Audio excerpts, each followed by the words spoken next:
ये आनंद सवाल पढ़ा रहे हैं आपको भिन्न। क्या पढ़ा रहे हैं? भिन्न का मतलब होता है एक किसी भाग को अलग अलग भागों में तोड़ देना। क्या होता है? बांट देना। क्या होता है? बांट देना, बंटवारा कर देना। ठीक है, अब देखिए भिन्न एक क्या है? देखिए अब एक को हम 1/1 तो लिख सकते हैं, क्योंकि हम एक का तो किसका बनाएंगे, इतना ही रहेगा। ठीक है, उसके बाद 1/2, 1/3, यानी इसका मीन्स क्या है? एक पूरा भाग हमारे पास है। ठीक है, दूसरा क्या है?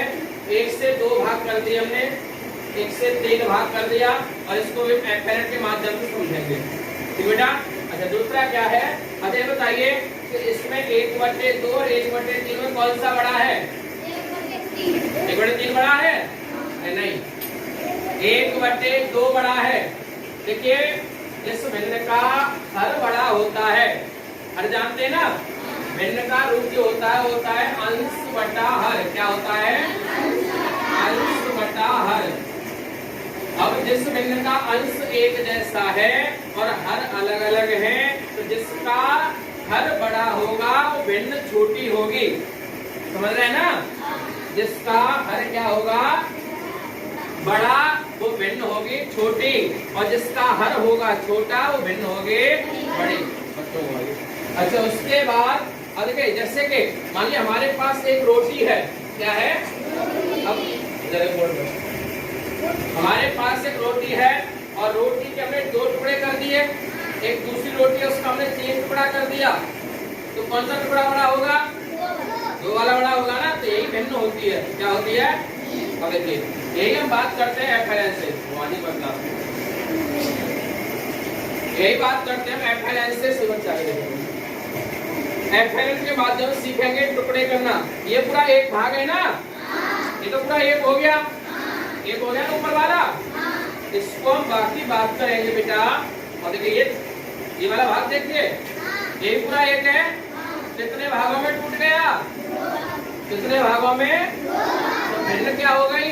1/2, यानी 1 के 2 भाग। 1/2 पूरा एक भिन्न है, एक का कितना भाग बन गया? कितनी हो गई? 1/2। चलिए ये भी एक पूरा भाग है। कितने भागों में टूट गया? कितने भागों में? 3 भागों में। 1, 2, 3। अभी अलग अलग 3 भागों में टूट गया। आ गया ये कितने भागों में टूट गया? 3 भागों में। तो कितना भिन्न बन गया इसका? 1 को 3 भागों में तोड़ा तो कितना बना? 1/3 बना। ठीक है, इसके बाद बात करें, ये आ गया, ये भी तो एक पूरा ही है ना। कितने भागों में टूट गया? 4 भागों में। कितने भागों में? 1, 2, 3, 4। अब एक हमारे पास एक गोला था, पूरा सर्कल था, कितने भाग में टूट गया? भिन्न कितनी बनी? तो ये कितना हिस्सा हो गया इसका? 1/1। कोई दिक्कत? इसी प्रकार हम बहुत सारे हिस्सों को देखेंगे यहाँ पे। क्या जब आप बात करेंगे विभिन्न प्रकार की आकृतियों की। जानते होंगे आप, आयत जानते हैं, वर्ग, घन, घनाभ, शंकु, बेलन, ठीक है, गोला, वृत्त। तो सब पहले हम इस चीजों के बारे में बात करेंगे। ठीक है, विभिन्न आकृतियों के बारे में आज हम सीखेंगे, और किसके माध्यम से? किट के माध्यम से। ठीक है, समझिए।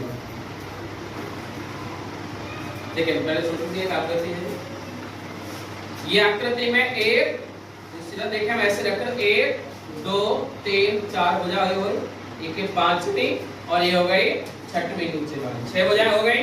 तो ये आकृति कैसी है? चतुर्भुज प्रकार की। कैसी है? और ऐसी आकृति जिनमें 6 भुजाएं होती हैं वो या तो घन होती है या घनाभ होती है, या तो घन होती है या घनाभ होती है। तो देखिए इसको बाहर निकालते हैं, अभी फिर सीखते हैं। पहले घन और घनाभ में अंतर समझ लेते हैं। ठीक है, देखिए अब इसका ऊपर वाला ये वाला भाग निकाले इसका एक। यदि इसको बात करें तो इसको बोलेंगे वर्ग। क्या बोलेंगे? तो ये जो केवल हिस्सा है, ये हमारा हिस्सा क्या है, ये जो हिस्सा बना हुआ है ये लगभग इस प्रकार का बना हुआ है, ऐसे ही है ना।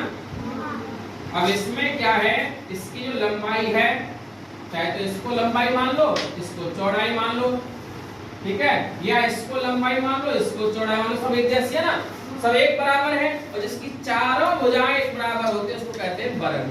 क्या कहते हैं, यहाँ जो लंबाई है वो बराबर है चौड़ाई के। लंबाई किसके बराबर है, चौड़ाई के, ठीक है।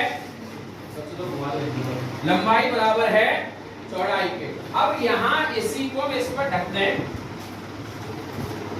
रख दिया। अब तो लंबाई चौड़ाई ऊंचाई शामिल हो गई इसमें। जहां लंबाई चौड़ाई और ऊंचाई यानी तीनों बराबर हो जाएं उसे कह देते हैं, क्या कहते हैं, घन। क्या कहते हैं, यानी वर्ग को मिला के क्या बनता है, घन। वर्ग से क्या बनता है, घन बनता है। समझ में आ गया। तो ये आकृति कैसी है, घनाकार। कैसी है, घनाकार। अब जिसकी लंबाई चौड़ाई अलग अलग हो, ये तो इसका सब कुछ एक जैसा था। अब इसकी बात करें ऐसे करके हम, तो ये क्या है, जो इसकी आमने सामने की भुजा, ये वाली भुजा इसके बराबर और ये वाली भुजा इसके बराबर, तो ये क्या हो गया, ये हो गया आयत। क्या हो गया, आयत को अंग्रेजी में कहते हैं रेक्टेंगल। क्या कहते हैं, ये तो वर्ग था। और वर्ग जैसा क्या बनता है, जिसकी लंबाई चौड़ाई और ऊंचाई सब कुछ बराबर हो उसे बोलते हैं हम घन। क्या बोलते हैं, घन बोलते हैं। क्या बोलते हैं, ये तो घन बन गया। अब ऐसी आकृति आपस में दो मिलाएंगे यानी इसकी ऊंचाई भी शामिल करेंगे तो उससे क्या बनेगा, उससे बनेगा घनाभ। क्या बनेगा, घनाभ। जिसकी लंबाई चौड़ाई ऊंचाई तीनों बराबर हो वो घन हो गया।